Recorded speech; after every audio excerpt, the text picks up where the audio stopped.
va a presentar Patricio Cofré, gerente general de Metric Arts, junto con Sebastián Elgueta, un caso donde juntan Business Analytics con Internet of Things para el medio ambiente. Patricio, por favor. Bien, muchas gracias, Richard. Gracias por la invitación a ser parte del BAFI, de tener esta oportunidad de contar un caso real, un caso de industria, un caso que está en aplicación, son datos que ya se están capturando, ya se está haciendo analytics sobre esto. Y gracias también por lo que haces por el Analytics en Chile. Así que eso también te lo quería agradecer personalmente.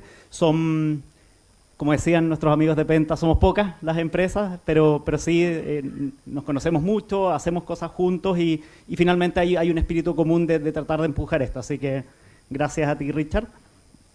Bien, y entrando un poco en tema, hoy vamos a hablar del potencial del Internet de las cosas. Ya un tema que venimos escuchando hace tiempo, los proyectos no son muchos, ¿cierto? Pero sí, acá en Chile ya se está dando una cierta dinámica, por ahí con Pablo se están haciendo algunas cosas.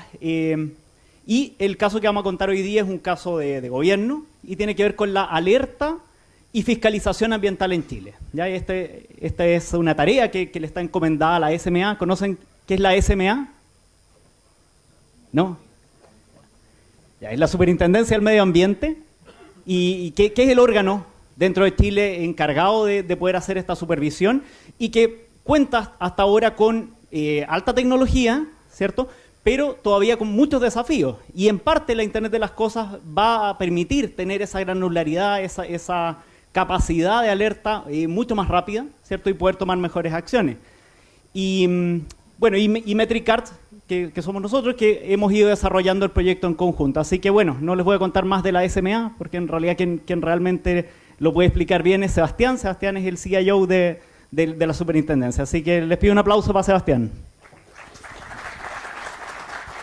Hola, buenos días. Muchas gracias, Patricio. Muchas gracias también por la invitación.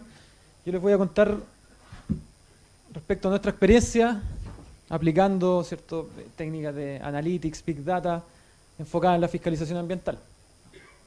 Una breve introducción a lo que hacemos. Veo que no nos conocen mucho, así que aprovecho de explicarles un poco en qué consiste la nueva institucionalidad ambiental que partió el año 2010.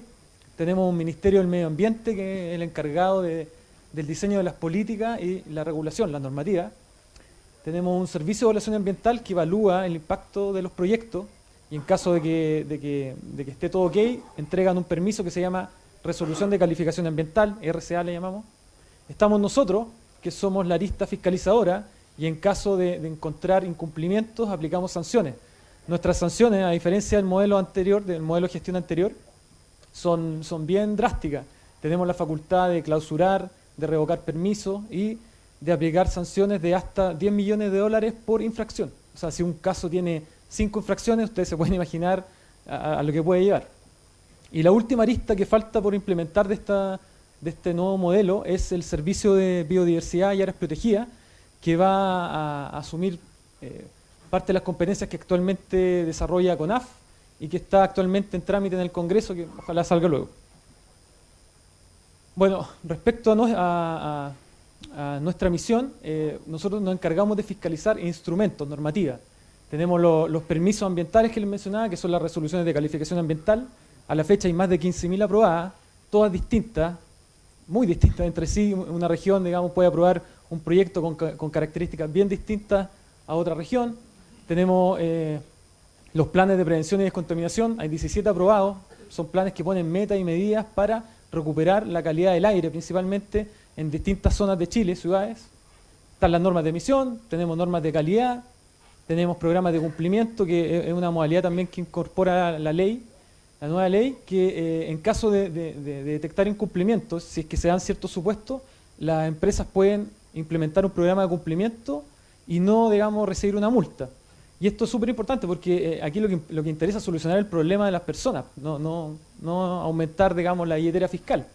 Y en este caso, de hecho, los programas de cumplimiento son casi 3 veces el monto de inversión superior a las multas que hemos impuesto. Hemos impuesto multas por alrededor de $30 millones en estos casos, en estos casi 4 años que llevamos funcionando. Y en cambio los programas de cumplimiento ya suman más de 60 millones, si es que bien recuerdo, de implementación de soluciones, lo cual es súper efectivo.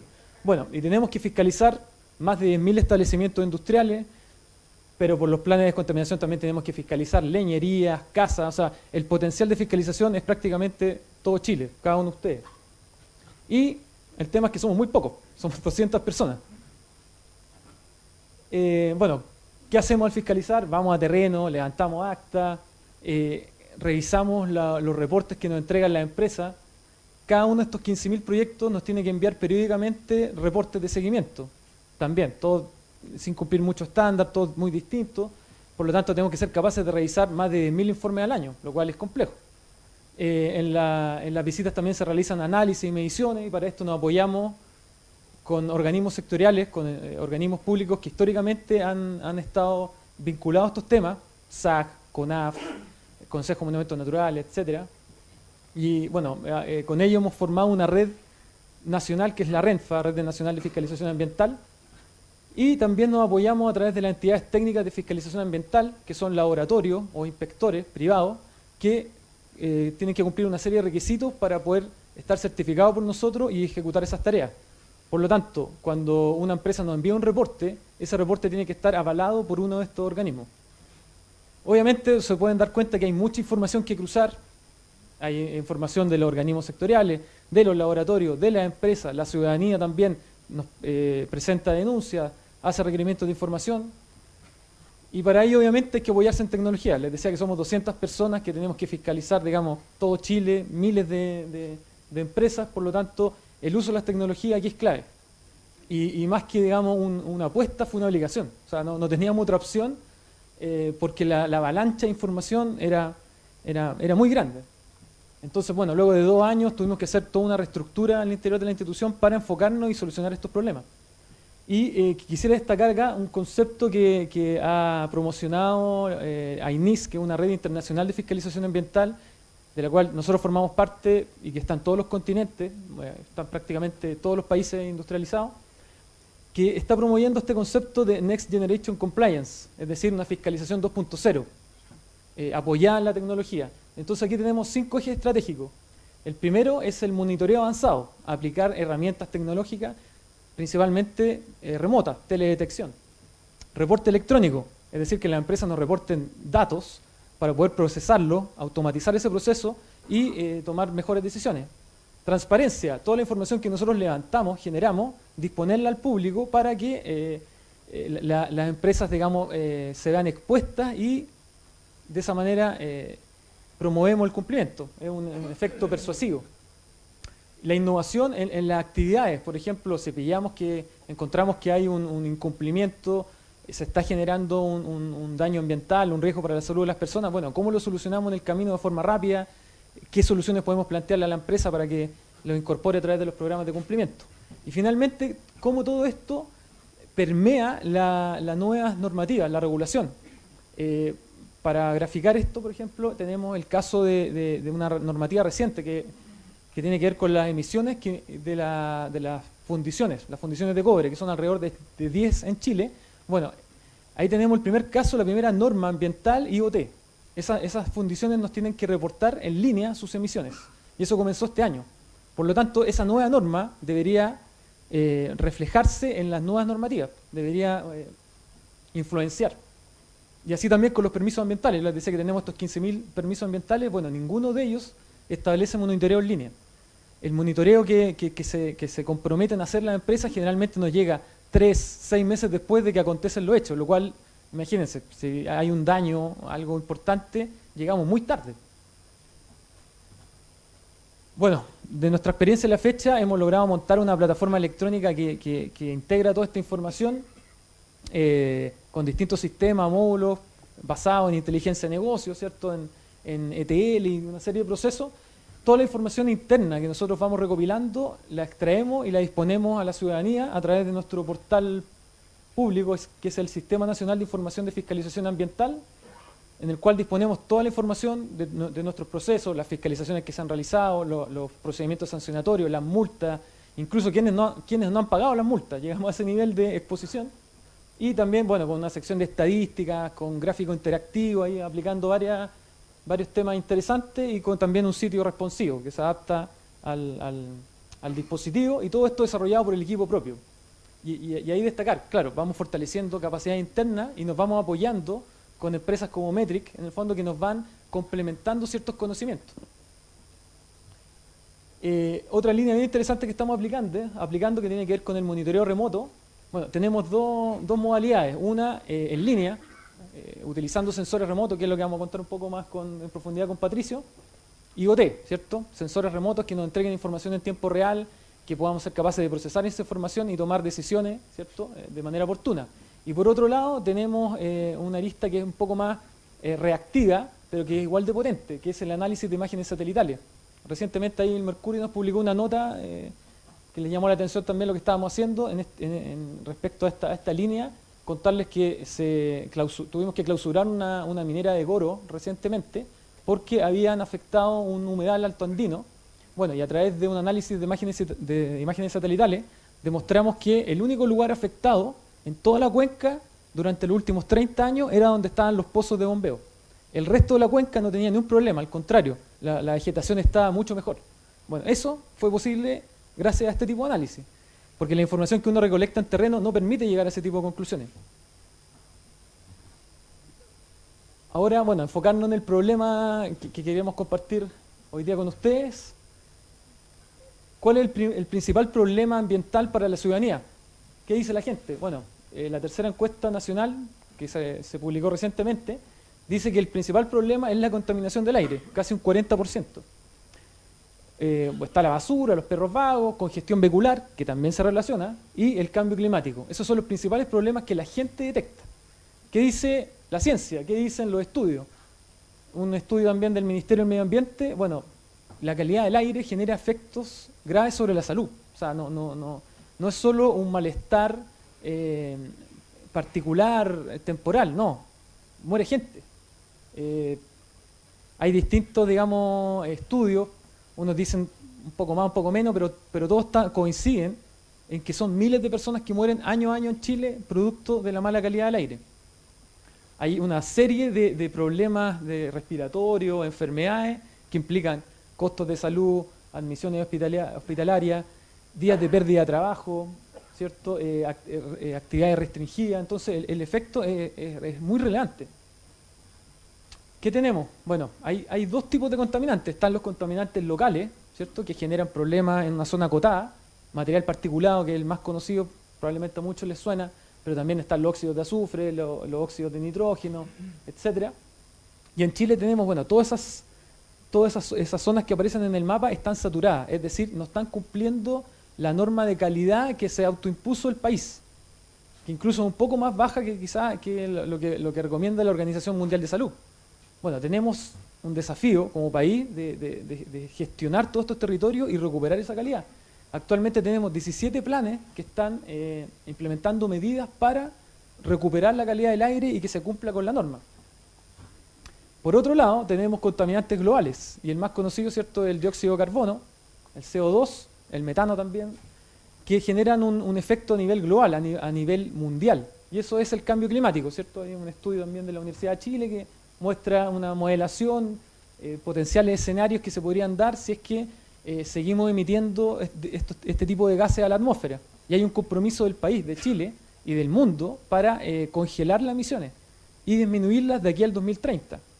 De hecho, nosotros tenemos que fiscalizar el cumplimiento de la ley de impuestos verdes, que es reciente, que es parte de la reforma tributaria, y que establece que ciertas industrias, ciertas calderas y turbinas industriales tienen que pagar un impuesto por las emisiones de carbono, lo cual es un incentivo a implementar tecnología, puesto que ellos pagan por tonelada emitida. Son $5 por tonelada que pagan. Y partió este año. Y ese es otro tema. Tenemos que tener un sistema, una plataforma muy segura, porque ya no solo estamos procesando datos para nuestra gestión o aplicar sanciones, sino que ya hay impuestos de por medio. Nosotros somos los que tienen que informarle al Servicio de Impuestos Internos para que proceda con ese cobro de impuestos. El monitoreo de la calidad del aire se hace básicamente a través del Sistema Nacional de Calidad del Aire, SINCA, que es de propiedad o de administración del Ministerio del Medio Ambiente. Hay casi 200 estaciones a nivel nacional. Tenemos cobertura de determinados parámetros, no de todos los que les mostré, de hecho. Por ejemplo, el CO2, no tenemos un monitoreo a nivel nacional. Estas estaciones tienen que cumplir con una serie de requisitos técnicos, no se pueden instalar en cualquier lado, obviamente tienen que aislarse del entorno, para lo cual tienen que cumplir una serie de requisitos. Son muy caras, unas estaciones de esta índole cuesta $200.000, de ahí para arriba. Por lo tanto, instalar una estación en una comuna no es una decisión fácil, o sea, hay que conseguir esos recursos. Probablemente todos los alcaldes quieren tener una estación de este estilo, pero es imposible, es muy poco factible. Y los costos de mantención tampoco son bajos, o sea, por lo menos $20.000, $30.000 al año, por estación. Entonces, ¿qué tenemos? ¿Cuál es nuestro desafío? Bueno, aumentar la cobertura de estas estaciones a través de una red híbrida. Las estaciones que tenemos son de muy alta calidad, son muy caras, pero hay alternativas hoy día en el mercado, gracias a la tecnología, gracias a los cambios disruptivos que están aconteciendo día a día, y tenemos hoy en día una amplia gama de sensores que pueden entregarnos información con distinto nivel de confianza. Obviamente, no vamos a comparar una estación que vale $200.000 con un sensor que cuesta $50, pero para efectos de monitoreo de la toma de decisiones, todas sirven, son complementarias. Entonces, este modelo, digamos, que también ha impulsado la EPA en Estados Unidos, la Agencia Ambiental de Estados Unidos, y que de alguna manera se ha compartido en esta red internacional de fiscalización, se está promoviendo y se está implementando en algunas partes, pero tampoco hay grandes aplicaciones a nivel mundial. O sea, nos damos cuenta que estamos dentro de la vanguardia en estos temas, estamos implementando una red piloto, y eso es lo que le vamos a contar ahora con Patricio. Patricio va a profundizar un poco en los temas técnicos en qué consiste esto, pero ustedes se pueden imaginar que aquí hay varios desafíos que tenemos que resolver. Primero, ¿qué sensores ocupar? O sea, hay una amplia gama de sensores, de tecnologías, de marcas. ¿Qué protocolos de conectividad? ¿Cómo conectamos los datos, cierto? ¿Cómo lanzamos los datos a Internet para poder procesarlos?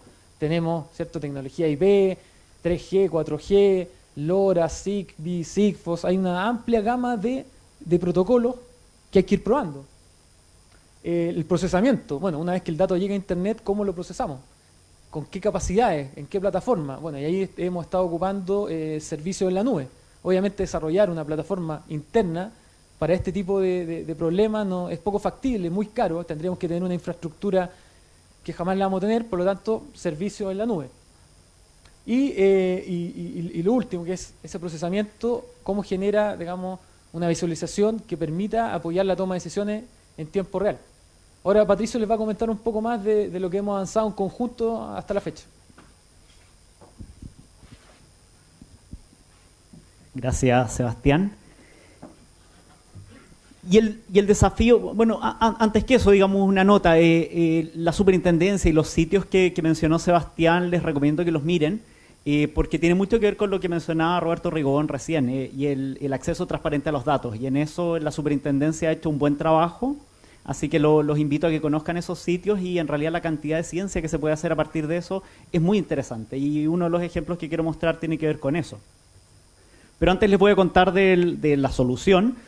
Y el gran espíritu de esto es la medición y la fiscalización ambiental necesita pasar de ser reactiva a ser proactiva.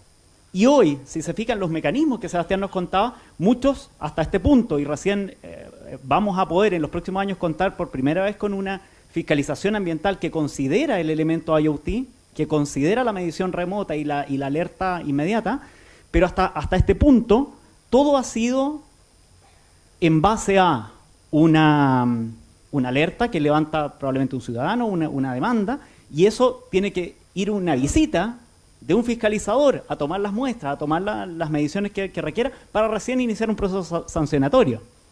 Entonces, ese esquema que como lo mencionaba Sebastián, era los sensores de Tier 5, del nivel de la gama más alta, lamentablemente son muy poquitos.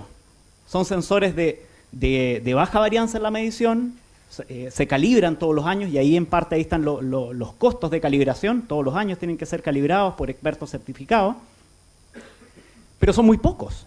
Entonces, ¿qué capacidad tengo de poder alertar de una amenaza? ¿Escucharon hace poquito el derrame de parafina? Claro, nos dimos cuenta una vez que llegó una denuncia, que además fue muy tardía, y esa es parte de la discusión que ha habido. Bueno, ¿cómo podemos ir alimentándonos de sensores de menor gama? Bastante ruidosos, de hecho. Se compran en Alibaba. Pero que me pueden alertar muy rápido. Bueno, y ahí quizás el ruido no me importa tanto. Y si son tan baratos, pongamos 10 y promediémoslo. Y ahí, bueno, se van logrando algunas posibilidades. Entonces, ¿qué es IoT? Es básicamente la red de objetos de tecnología que tienen la capacidad de conectarse con su estado interno, pero también con un estado externo. Entonces van a ser ellos mismos, en sí mismos, capaces de lograr una medición, pero también de comunicarla. Y ese es el gran quiebre respecto a lo que teníamos hasta este punto, donde sensores hemos tenido toda la vida, pero la conectividad siempre había sido un desafío y que a partir de redes sofisticadas, no solo la 3G, 4G, sino que redes, incluso algunas de mucho más alcance, ¿cierto? Hoy tenemos esa capacidad de decir, bueno, este dato entrégalo. Y entrégalo granularmente, tú mismo, cada uno de los sensores, encárgate de que esto suba. Y el resto nos encargaremos en algún otro punto, ¿ya?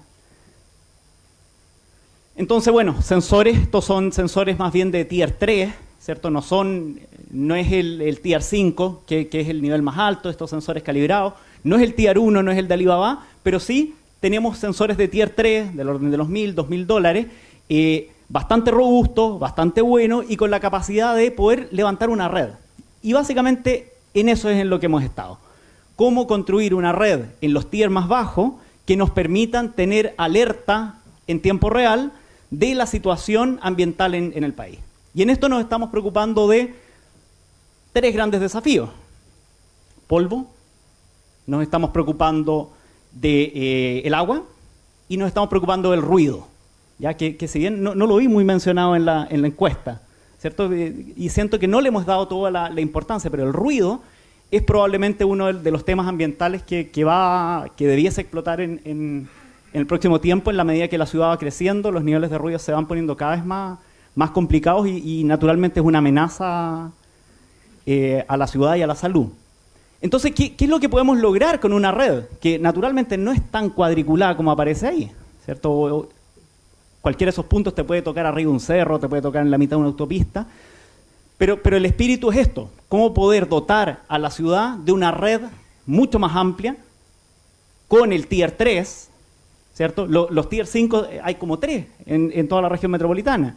En el Tier 3 podemos tener una red más grande y lo más interesante es cómo podemos también incorporar a la comunidad en una participación activa en la calidad ambiental del país.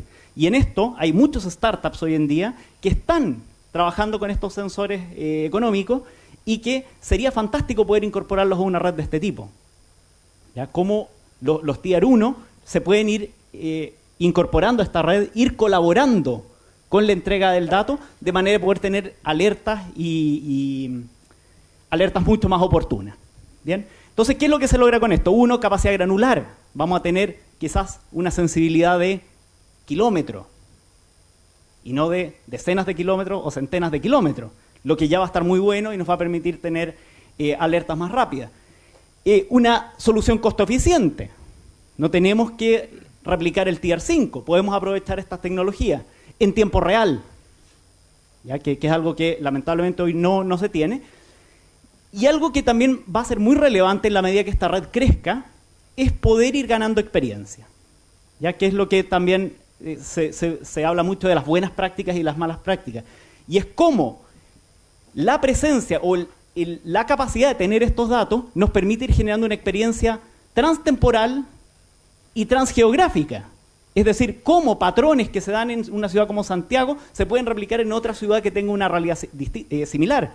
O una ciudad como Temuco pueda replicar en otras ciudades que tengan características similares. Entonces ahí está el valor de la captura y de la captura exhaustiva de datos. Poder generar experiencia, poder generar buena y mala práctica. Tecnológicamente, como decía Sebastián, es fundamental en esto poder contar con algunos partners y algunas soluciones que te permitan acceder a tecnología de primer nivel, ¿cierto? Con costos bajos y basados en gasto operativo y no basados en inversión. Ya, bueno, algunos ya lo deben haber identificado. Esta es la arquitectura de Microsoft, ya con su nube de Azure. Y si se fijan, acá está el Tier 3, sensores Libelium de gama media, que son capaces de comunicar a través de HTTP POST hacia una nube sobre la cual después vamos a poder hacer todo el análisis, pero también está considerado la posibilidad del Tier 1, ¿cierto? Poder tomar sensores súper económicos, esos son los mismos de Alibaba que les comentaba, compren los suyos, y a través de un Arduino o Raspberry poder generar una primera capa de análisis y sobre todo la comunicación, ¿ya?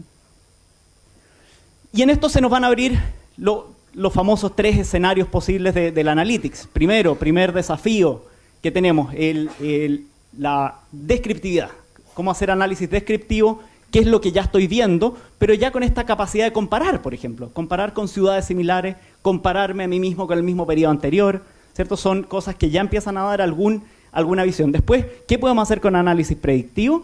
Y lo más interesante y el desafío futuro que tiene la superintendencia ahora es cómo ser prescriptivo, y es decir, cuál es la mejor acción que puedo tomar. Análisis descriptivo, aquí no tengo que gastar mucho tiempo, además me están presionando. Pero todos conocen las capacidades de poder reportar y sobre todo de poder comparar. Entonces voy a poder ver el histograma del polvo, cómo se está moviendo el viento o cómo ese polvo distribuye en la ciudad, ¿cierto? Un ejemplo de análisis descriptivo también es esto que hace el periódico, circulación del virus respiratorio más alta en Santiago. Esto es de antes de ayer, y la autoridad constató un adelanto en los contagios, pero constató, pasó, ¿cierto? Bueno, ¿qué podríamos haber hecho con el análisis predictivo? Y que en parte lo estamos haciendo en un experimento cruzado, no solo con la superintendencia, sino que estamos incorporando a otros organismos del Estado en particular, con los hospitales, y estamos viendo, bueno, cómo el material particulado, que es una de las mediciones ambientales que estamos agregando a través de esta red, puede incidir en las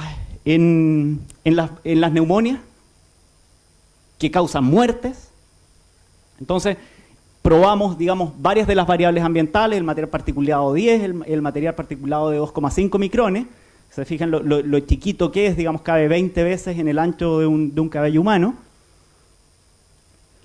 Probamos exploratoriamente cuáles eran las correlaciones y ahí empezamos a ver que... ¿Esto tiene láser? Que si empezábamos a ver el material particulado contra los ingresos por neumonía en los hospitales, ya empezábamos a ver, wow, que aquí sí hay algunos rezagos con el cual me podría avisar quizás con 7 días de anticipación de que una alerta o un evento de mayor presencia de material particulado va a impactar en los ingresos en los hospitales, y como una serie temporal en sí misma, autorregresiva, también, ¿cierto? Hay una cierta frecuencia. Entonces dijimos, bueno, exploratoriamente se está validando, veamos qué tipo de predictor podemos hacer. Se fijan aquí en verde están los ingresos reales a un hospital en particular por bronconeumonía, y en negro tenemos la predicción. Cosa interesante, antes de ayer cuando hice la presentación, aproveché de testear cómo había estado la predicción, tuvimos bastante cerca, y lo interesante es que ya conocemos o ya tenemos una idea de la proyección hacia las 2 próximas semanas. ¿Y qué es lo que podemos hacer con esto? Como este es un predictor a 14 días, podíamos pararnos hace 2 semanas en este punto, y el predictor ya tenía, si bien no dio con los pics, sí marcaba el alza, que fue lo que reportó el diario hace 2 días. Entonces esa es una de las ventajas posibles, poder notar estos cambios cualitativos y poder aprovecharlos. Y lo último es, bueno, ¿y cómo podemos aprovechar ahora también el análisis prescriptivo? ¿Cuál es el desafío que tiene Sebastián? Tengo la predicción, tengo el análisis descriptivo, ¿qué hago? Hay muchas acciones posibles. Se fijan, Sebastián mencionó la educación y prevención, es un camino, pero también está la fiscalización y las multas. Roberto Rigobón decía, digamos, tenemos la opción de ir a golpearlo o de ponerle más impuestos, y ahí está, los impuestos verdes. Entonces, se abre una gama de soluciones y vamos a tener que abordar el problema de optimización de cuál es la mejor acción en función de un objetivo, que es mejorar el medio ambiente acá en Chile. ¿Ya? Entonces, si me regalas 30 segundos, pero este en realidad es un bonus track, y es un bonus track para ustedes. Bueno, ¿qué me importa a mí el tema de los sensores ambientales si yo trabajo en bancos, si yo trabajo en retail? Me adelanto a la pregunta. Y fíjense que en realidad tenemos aplicaciones del IoT en muchas, una gama de oportunidades. Y los seguros ya están incorporando el tema de los autos conectados, ¿cierto? ¿Y qué es lo que están haciendo? Aprendiendo comportamientos comunes en los vehículos.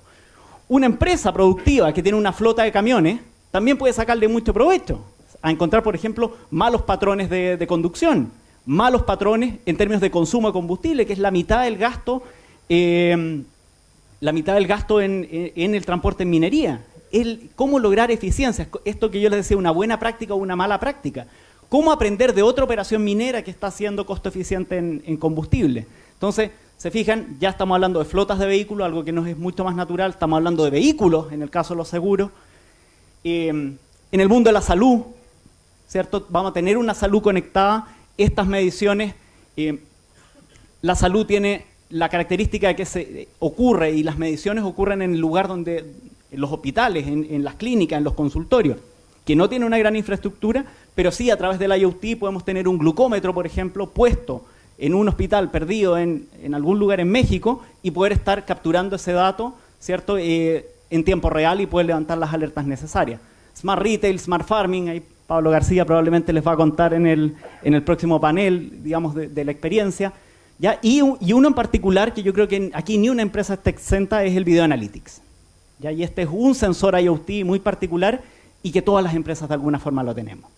Entonces, ¿cómo podemos pasar a entender la cámara de un elemento de seguridad a un elemento analítico? Hacer una base de datos más. 28, 29... Entonces, ¿qué tal si una cámara la podemos transformar en esto? En algo que está percibiendo que ahí hay una silla, que ahí hay una persona, poder contar, en este minuto hay 2 personas en la escena, de pronto van a haber 4, y si esto lo transformamos, lo pasamos de un no estructurado, que es una imagen, un video, un punto AVI, lo pasamos a una tabla de filas y columnas, con las cuales yo puedo decir horarios más frecuentes, los momentos en que hay más mujeres en la escena, más hombres en la escena, y así, sobre todo cuando tú comparas tu red de sucursales completa, la cantidad de insights que se pueden sacar es gigante. Así que eso es, muchas gracias.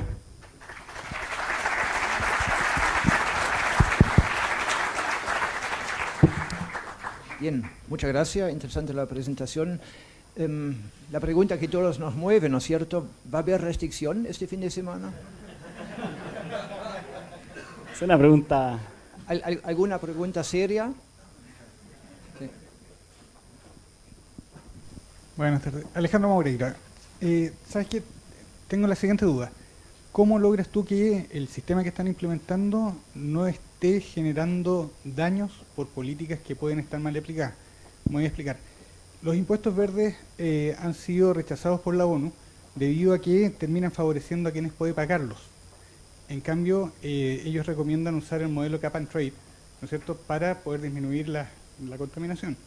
Este sistema hace muy bien algo que está diseñado para una política que me parece que está errada.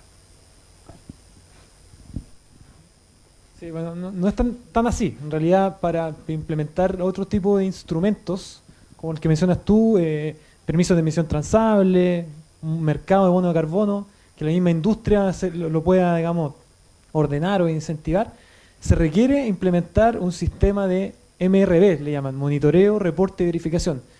Y para eso los impuestos son el primer paso, es el primer eslabón.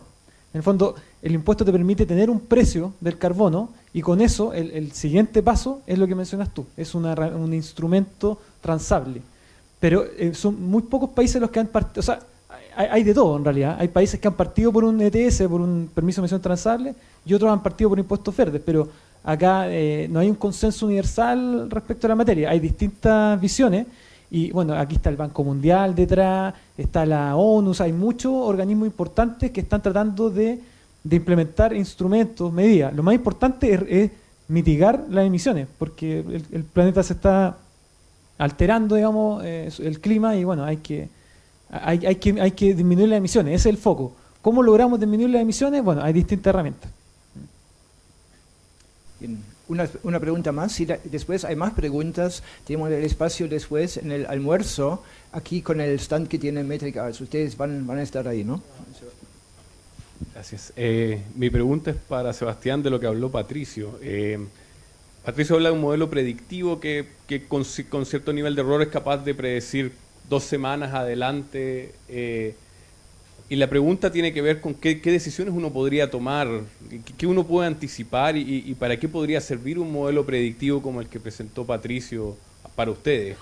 O simplemente es como, bueno, en 2 semanas vamos a tener un pic, pero no es mucho lo que podemos hacer.